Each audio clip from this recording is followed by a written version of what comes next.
Hi and welcome to Sustainability Solved, the Sustainable Business Podcast.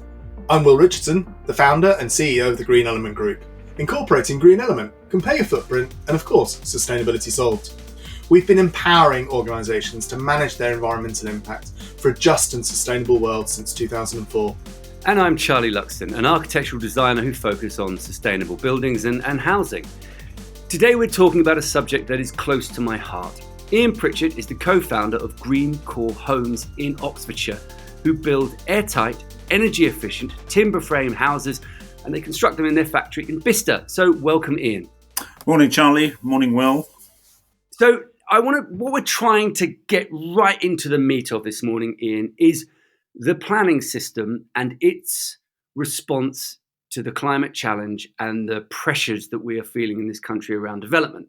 And I think there's an assumption that a lot of people think that after all of the talk from various governments over the last decade or two, that getting planning, if you're building sustainably, is easier. Is that true from your experience? I really wish it was. No.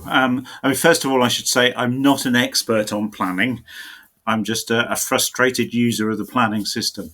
So my experience is that the planning system is really set up to deliver business as usual.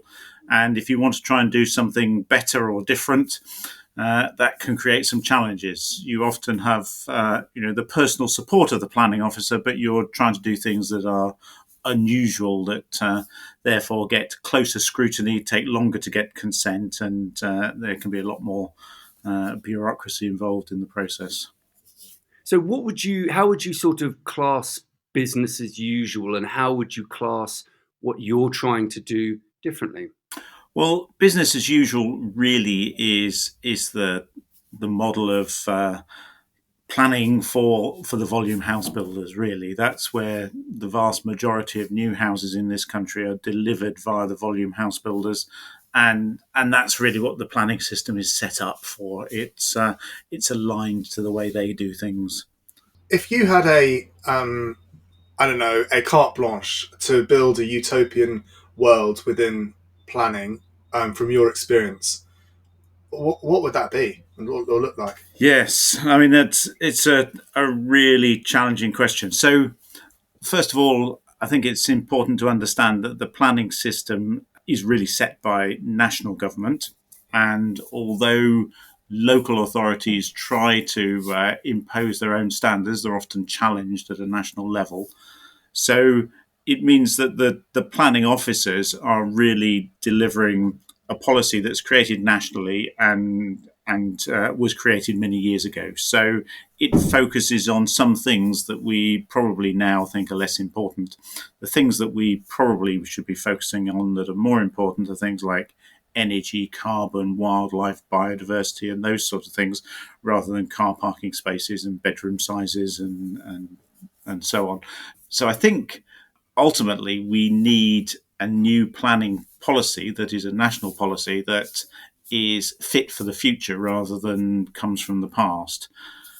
So how would you summarize the issues with the way the product that is being produced by the mass house builders? Because I know that something like 65% of all new housing is built by about 8 companies, I believe. And what's wrong with what they're doing now in your eyes? So there's a few things. I mean, you've got the aesthetics. It is a cookie cutter approach where certainly some of the volume house builders build the same product, the same house, whether it's in the north of England or the south of England, and whether it's in an urban or a rural context. So you've got a certain problem with the aesthetics and whether those houses appear to belong in the community that they're built in. But the thing that I'm really passionate about is the performance of houses.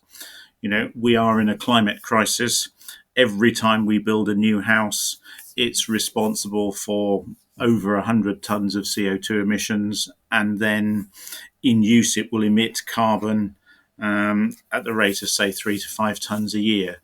So if we're building a new house this year, by 2050, it's probably going to be responsible for 200 tons of CO2 emissions.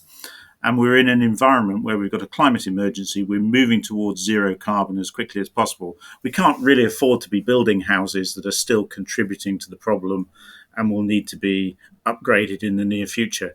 So the main frustration I have is around building performance.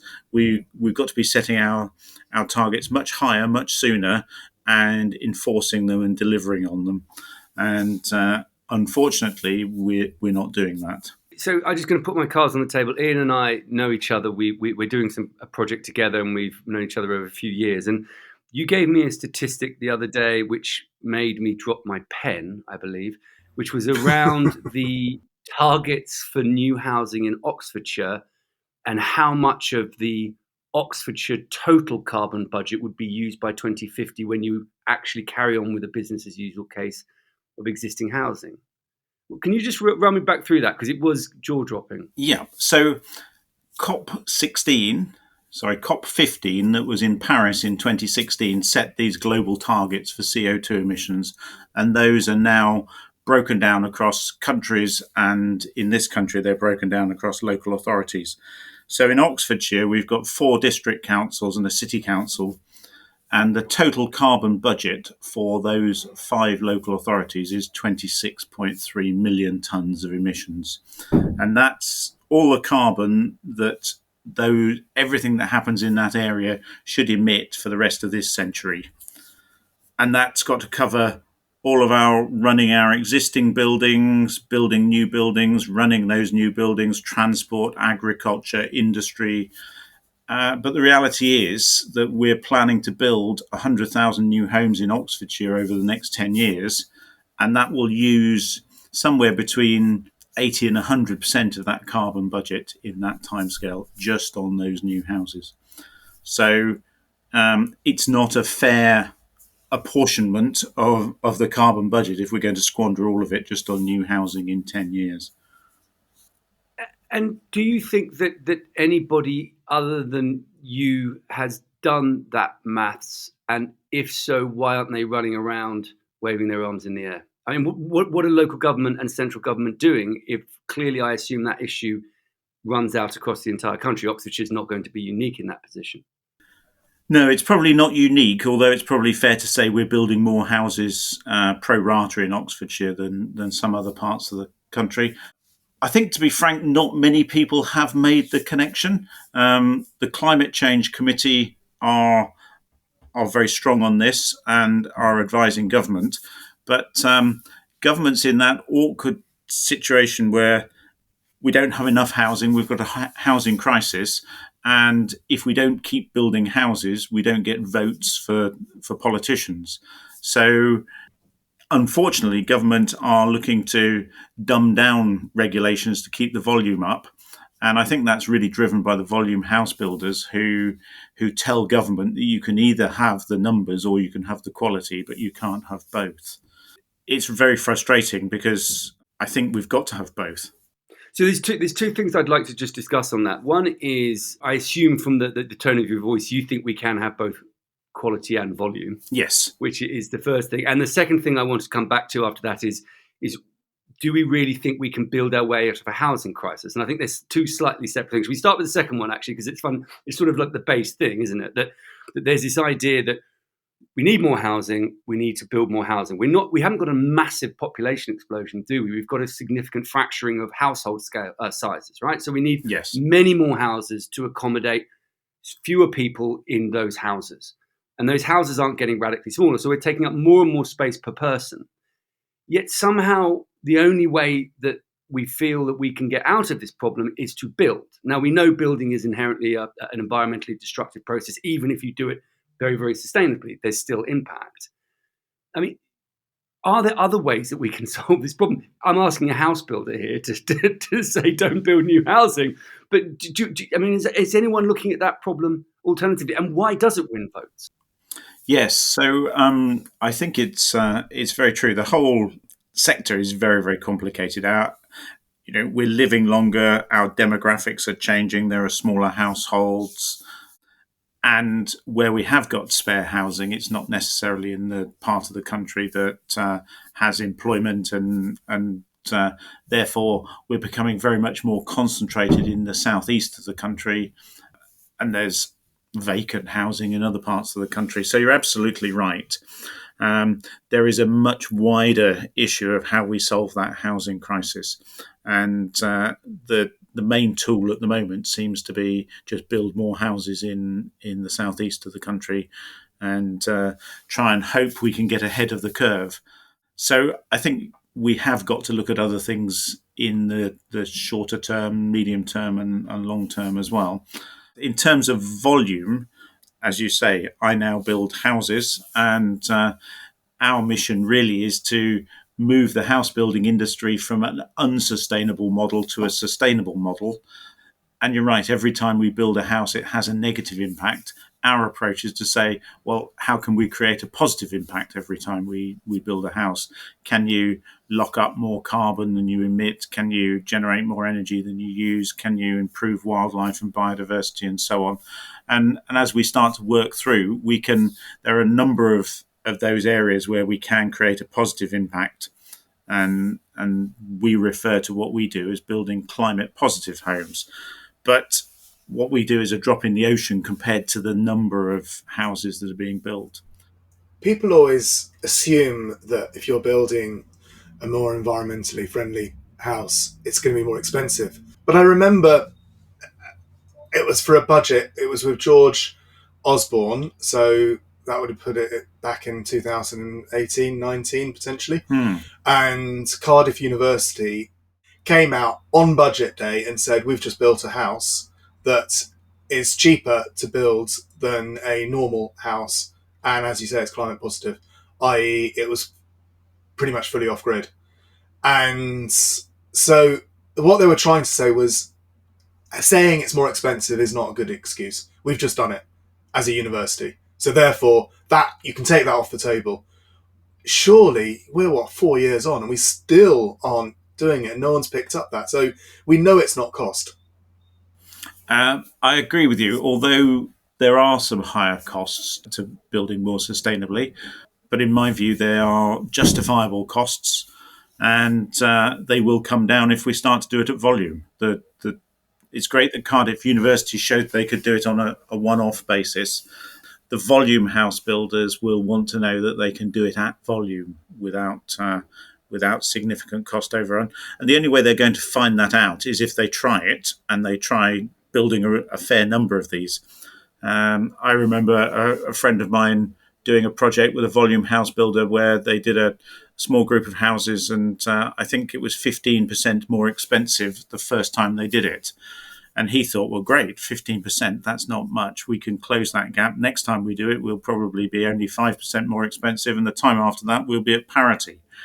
But 15% in volume house builder terms is scary territory, and they decided not to do a second batch or a third batch, which, if you look at most other industries, it takes a while to get to scale and get to parity of cost. But that doesn't seem to be on the agenda in the house building industry. And it also strikes me that it's a deeply unfair playing field. So, for example, the project that we're working on we're doing an affordable, community-led affordable housing scheme in Hook Norton, where I live. There's 8 units for rent and there's 4 units for sale. And the challenge that you've got is that when you get set affordable housing rent, they're not interested in the running costs. There is no way that you can factor in the lower running costs into the way you set your rent.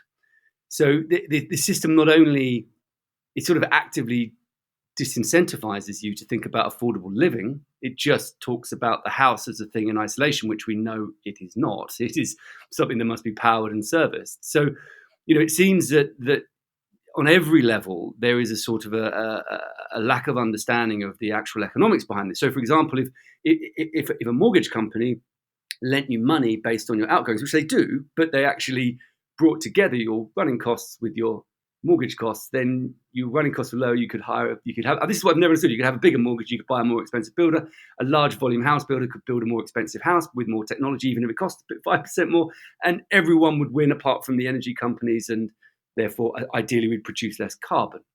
I'm a simpleton, But it does seem like there is a relatively straightforward solution out there if we get our ducks in a row and start talking outside of the house building industry. Do you think that's a reasonable assessment, or am I that foolish?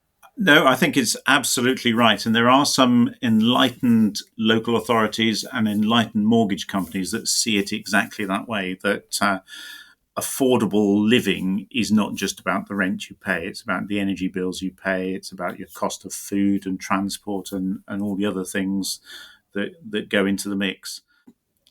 Energy efficiency in houses is actually quite complicated because it isn't just related to the house itself. It's related to the number of people that live there, their lifestyle, the way they behave. The bits that you can control, which are the regulated energy, heating, hot water, lighting, ventilation, are part of the story, but they're not the full story. So an energy efficient house doesn't guarantee low energy bills if people don't live in it in the right way. We've been looking at the idea of could you build houses that have zero energy bills, and it's technically possible to do that. But if people are not paying for energy, does that mean that they don't value energy and they therefore use more of it? A recent example I came across was somebody who had zero energy bills, so they went and invested in a hot tub. So they could run a hot tub in the garden. That's back to the drawing board. So it is, it's a fine balance, isn't it? We want to build houses that are as economic as possible to run, but psychologically, I think if they're zero, they don't get valued. Just before we dive back into the episode, I wanted to quickly share something that might interest you, especially if today's conversation has got you thinking about your own sustainability work. Some of the things we hear most in this industry are, I wish I could connect with other people doing this work, or I'd love to turn my sustainability expertise into something more.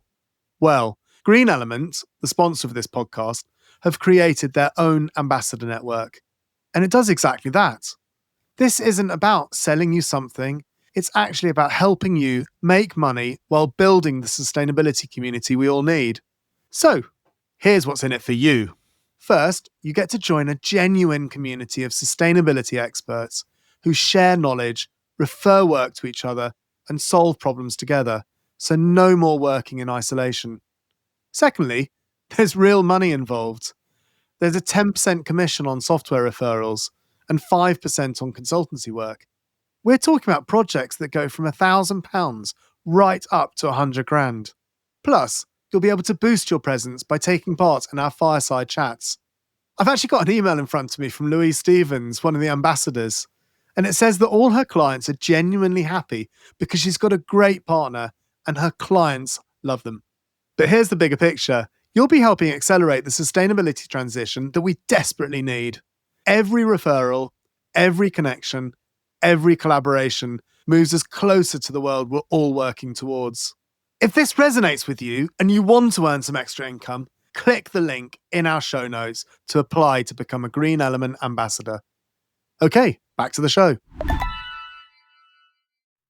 And what's your thought around involving people more in the provision of new housing where they live? Because I get quite animated about this, because I have a sense that currently the housing system is fundamentally unfair in that a few landowners get incredibly wealthy, and obviously developers make a lot of money in this country. My understanding is they make about 3-4 times the level of profit as they would do in Europe, although you might have a different figure. That's certainly the one I've heard. But so actually there's a lot of people getting very rich, and the people that live near those houses have more traffic and longer waiting lists at the doctors, and all the issues associated with new housing, which let's not beat around the bush. There are some downsides, but traditionally there would be upsides in that their community would grow, their cousin might get a house, or their niece or nephew.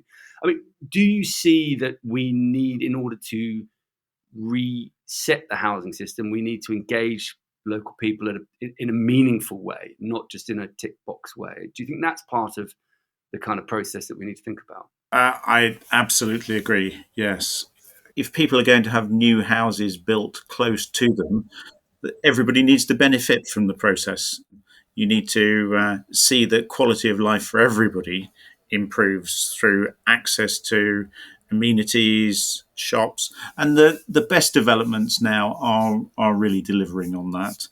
Certainly, we're involved in quite a few projects where you wouldn't have seen that happen years ago. There's acres, even hundreds of acres of public open space and country parks, and access to good local shops and restaurants and things, and transport networks that are being created as a result of the development. But there's still relatively few of them. There's still too many that are just building dormitories. How would you sort of characterize the difference between what you build, both in terms of houses and placemaking, compared to the standard product that we see from the main house builders? So, what we try to do is create positive benefits at all levels. So whether that's carbon, energy, biodiversity, wildlife, but also community. We work within a framework called One Planet Living, which is a very simple premise that we've only got one planet, and at the moment we're consuming the resources of that planet about 3 times faster than we should do as a country. So we've actually got to live within the confines of the planet. But that one planet living extends to everything from health and happiness and food and water and waste and so on.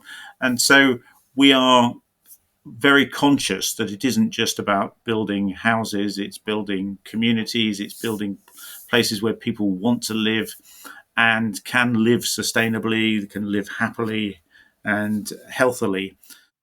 I think what's interesting, you were talking about the One Planet Living principles, which are a very holistic form of looking at a new development. And I think transport's one of the really big challenges, isn't it? That traditionally a lot of housing developments have been completely dominated by the car, both in terms of the layout, in terms of garaging, roads, and actually the carbon intensity of that form of transport. I mean, how are you viewing sustainable transport going forward? Things like parking garages and the land that they use up.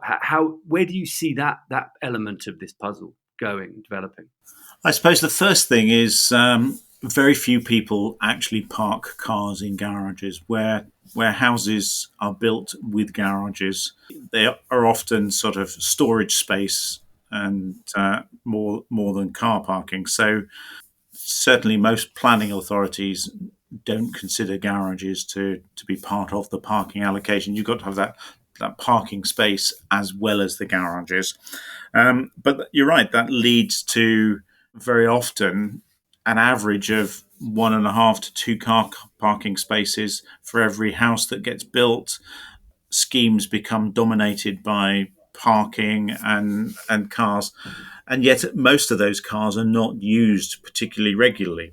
So we think that the future is to reduce the number of car parking spaces, reduce the individual ownership of cars, but make sure everybody has got access to sustainable transport, whether that's hiring an EV, using public transport, access to a bike or an e-bike or a scooter. We're in a period of transition at the moment, and it's going to take quite a while. But when it's all up and running and you can have access to whatever type of vehicle you need whenever you need it, but you haven't got to own it, it's going to be a much better world for everybody. But we're not wired that way, are we? We like to own everything ourselves. But that sharing economy is moving forward quite nicely at the moment. And how do you see the planning system driving that change, or are they following that change, or are they in fact impeding that change? You can tell I might have my own opinion about that, but I'd like to hear yours yours first before I wade in. Yes, so I think this is different in different areas. So we've got some projects outside Oxfordshire at the moment, and one in particular in Cambridgeshire, where the approach to this is very advanced, and the number of car parking spaces and the strategy is much more advanced towards less car parking, more car sharing and public transport.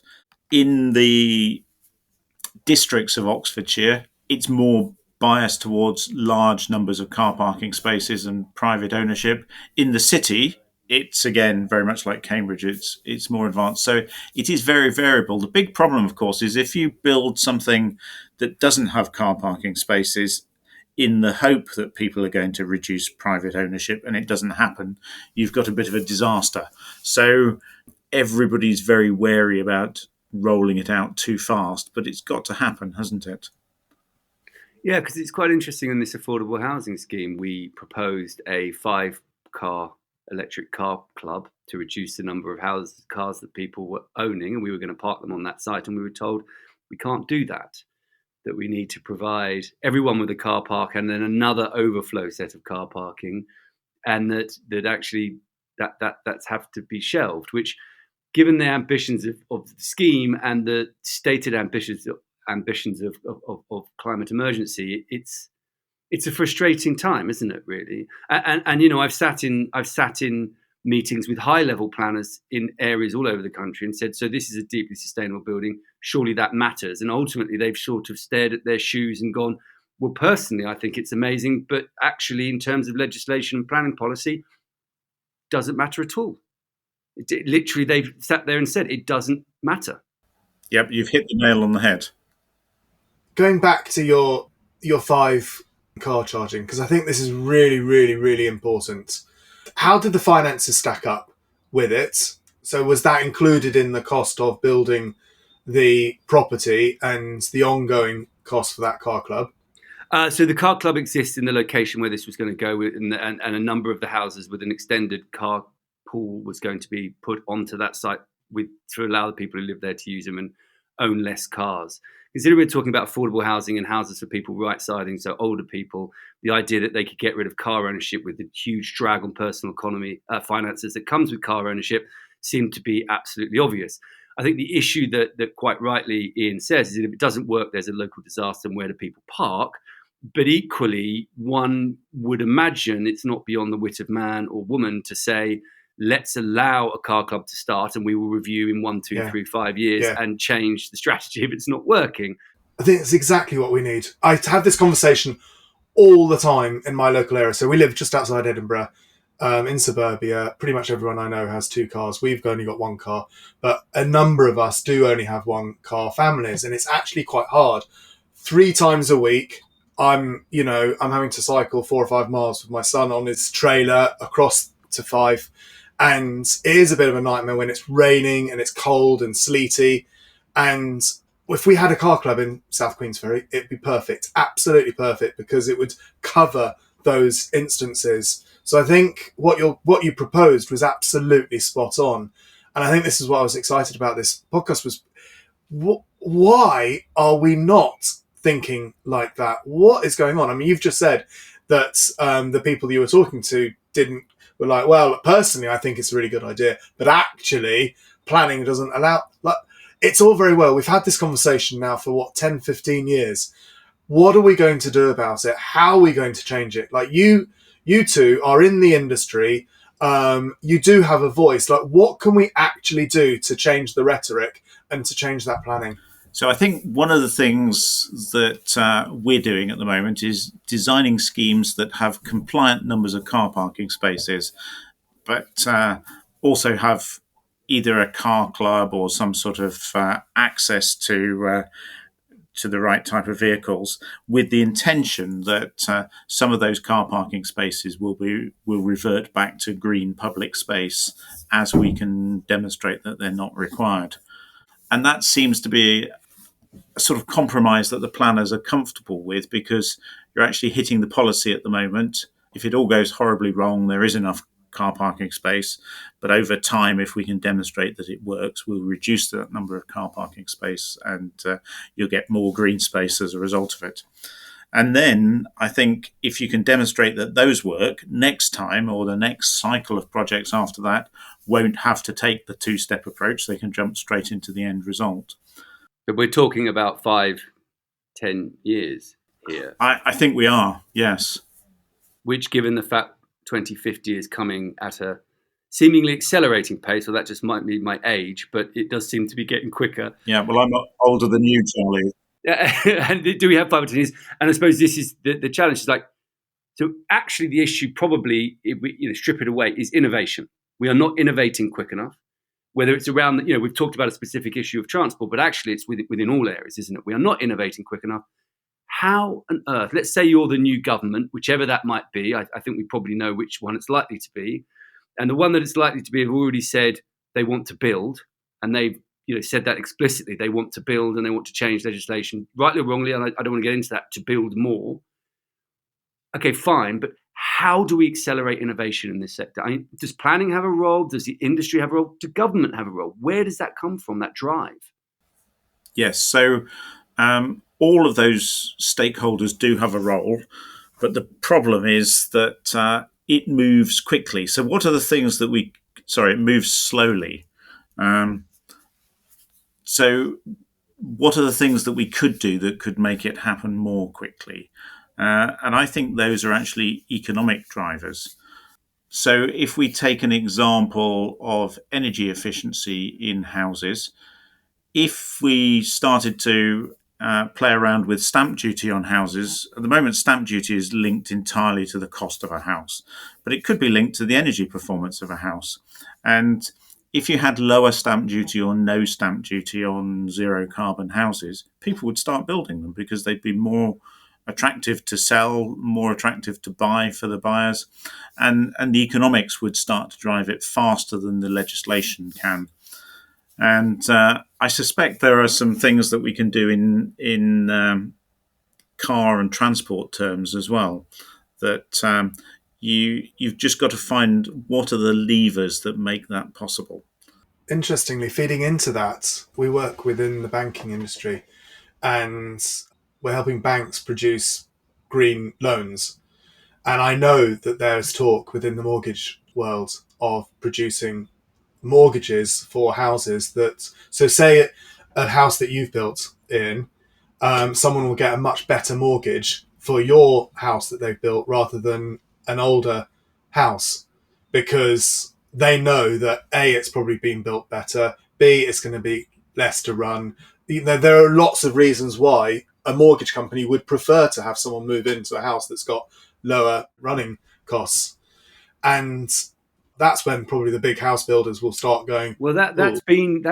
I did a conversion of a barn in 2012, and that was EPC-A, and the client got a discount on his mortgage from the Ecological Building Society, and that's 12 years ago, and it hasn't really had an impact for whatever reason. But I don't think it's bit mainstream enough, though, is it? When it becomes mainstream, it's moving towards being mainstream now. So, as Charlie said, the principle of lower interest rates on green mortgages has been around for a while. It hasn't tended to be with the mainstream players who had the most competitive rates in the first place.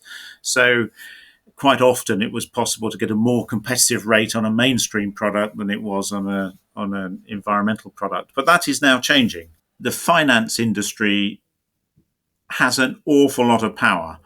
At COP26 in Edinburgh, the governor of the Bank of England stood up and said that there was, I think it was 130 trillion of institutional money now committed to net zero. Those are big, powerful numbers that they do create change, and that change does move much faster than legislation and governments who. Let's face it, all governments go through a cycle, don't they? They get elected, they've got a couple of years of being able to do something, and then they go into the midterm blues, and then they're starting to think about how they get re-elected. So there's a relatively short period in a 5-year cycle when they can actually do innovative things and drive legislation through. Whereas I think industry is now beginning to take more ownership than it has in the past and drive more change than government has been able to. So I'm an optimist, but I'm really excited about the way we're going in the future. Frustrated about the laggards who try and pull us back, but we'll just have to drive through that. So I think, are you suggesting then that realistically, and I think I agree with you if you are, is that the market will solve this?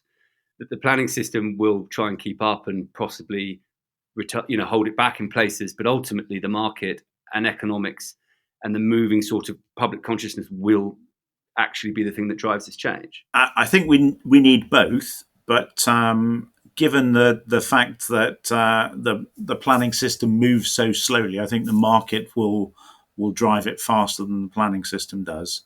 Thank you very much. That was fascinating. I think what you're doing is extraordinary. I think the fact that you've built market competitive, very low or zero carbon housing is quite an extraordinary achievement, and keep leading the way.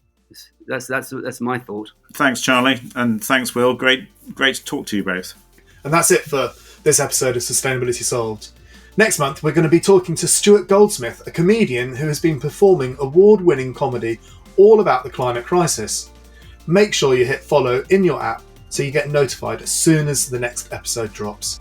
And if you've enjoyed what you've heard today, please do leave us a review in your podcast app. We'd really appreciate it. Thanks for listening. Thanks, Ian. I'm Charlie Luxton.